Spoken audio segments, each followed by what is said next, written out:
નમસ્કાર મિત્રો, સ્વાગત છે તમારું આપણી ચેનલમાં। મિત્રો, આજે રાજ્યના કેટલાક વિસ્તારોમાં સારો એવો ભારેથી અતિ ભારે વરસાદ, કેટલાક વિસ્તારોમાં ધીમો વરસાદ, તો કેટલાક વિસ્તારમાં મધ્યમ વરસાદ, તો કેટલાક વિસ્તારોમાં છૂટો છાંટો વરસાદી માહોલ જોવા મળ્યો છે। હવે આગળના દિવસોમાં કેવો વરસાદ રહેશે, તેમજ સિસ્ટમ કેવી રીતે સક્રિય થશે, તેમજ પવનની ગતિમાં કેવો ફેરફાર જોવા મળશે, તેમજ અન્ય ખેતીવાડીને લગતી માહિતી મિત્રો આપણે આ વિડીયોની અંદર જોવાની છે।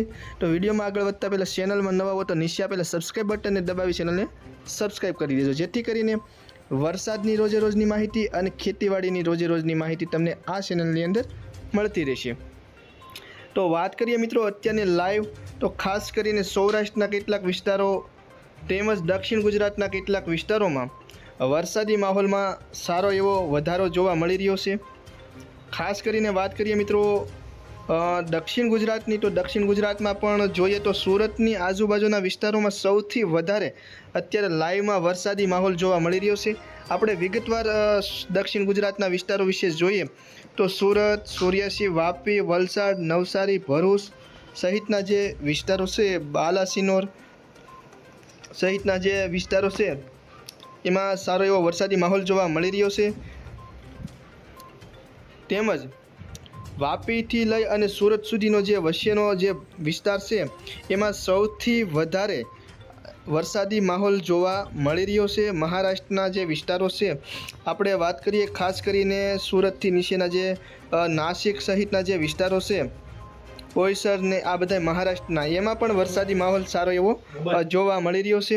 વાત કરીએ મિત્રો હવે આપણે સૌરાષ્ટ્રની, તો સૌરાષ્ટ્રમાં પણ ખાસ કરીને રાજકોટ, પોરબંદર, ઓખા, જામનગર, ભાવનગર, વેરાવળ અને મહુવા સહિતના જે વિસ્તારો છે, આમ જોઈએ તો સમગ્ર સૌરાષ્ટ્રમાં હળવોથી લઈ અને મધ્યમ વરસાદ જોવા મળી રહ્યો છે। જ્યારે દક્ષિણ ગુજરાતમાં સુરતની આજુબાજુના વિસ્તારોમાં મધ્યમથી ભારે વરસાદ જોવા મળી રહ્યો છે। આ સિવાય કચ્છ જિલ્લાની વાત કરીએ તો કચ્છ જિલ્લામાં પણ ખાસ કરીને ભુજ, નલિયા, રાપર, ખાવડા, અંજાર સહિતના વિસ્તારોમાં ક્યાંક ને ક્યાંક છૂટો છાંટો વરસાદથી લઈ અને મધ્યમ વરસાદ જોવા મળી રહ્યો છે।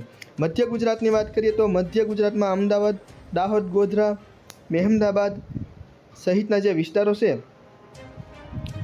એમાં ક્યાંક ને ક્યાંક છૂટો છાંટો વરસાદ જોવા મળી રહ્યો છે। જોકે ઉત્તર ગુજરાતની વાત કરીએ તો ઉત્તર ગુજરાતમાં તો અત્યારે વરસાદી માહોલ એટલો બધો જામેલો જોવા નથી મળતો, પણ છતાં પણ આપણે વિગતવાર માહિતી ઉત્તર ગુજરાતની પણ જોઈ લઈએ તો ખાસ કરીને ડીસા, મહેસાણા, રાધનપુર, ખેરાલુ, દિયોદર, વાવ, થરાદ સહિતના જે વિસ્તારો છે, પાલનપુરની આજુબાજુના બધા વિસ્તારો, શેખ આબુ રોડ સુધીના જે વિસ્તારો છે એમાં બધામાં ક્યાંક ને ક્યાંક વાતાવરણમાં પલટો જોવા મળી રહ્યો છે, પરંતુ વરસાદી માહોલ એટલો બધો ફૂલ જામેલો નથી, ક્યાંક ને ક્યાંક છૂટો છાંટો વરસાદ જોવા મળી રહ્યો છે। તો મિત્રો હવે વાત કરીએ આવતીકાલની, એટલે કે 4 તારીખની। ખાસ કરીને 4 તારીખના રોજ પણ દક્ષિણ ગુજરાતમાં રાજ્યમાં સૌથી વધારે વરસાદ પડી શકે છે। ત્યાર પછી મધ્ય ગુજરાતમાં અમદાવાદથી નીચેના જે વિસ્તારો છે, નડિયાદ સહિતના જે વિસ્તારો છે એમાં વરસાદ સૌથી વધારે પડશે। સૌથી વધારે દક્ષિણ ગુજરાત, ત્યાર પછી મધ્ય ગુજરાત, ગોધરા, દાહોદને એ બધા વિસ્તારો છે। ત્યાર પછી વાત કરીએ તો ક્યાંક ને ક્યાંક મહેસાણાની આજુબાજુ ઉત્તર ગુજરાતમાં પણ વરસાદ પડી શકે છે। જોકે ત્યાર પછી ત્રીજા સ્ટેપમાં જોઈએ તો સૌરાષ્ટ્રમાં વરસાદ પડી શકે છે। આવતીકાલે 4 તારીખના રોજ રાજકોટ, ઓખા ને એ બધા વિસ્તારોમાં હળવો વરસાદ પડી શકે છે, વેરાવળ ને એ બધા વિસ્તારોમાં। ત્યાર પછી કચ્છ જિલ્લો અને ઉત્તર ગુજરાતમાં ક્યાંક ને ક્યાંક છૂટો છાંટો વરસાદ।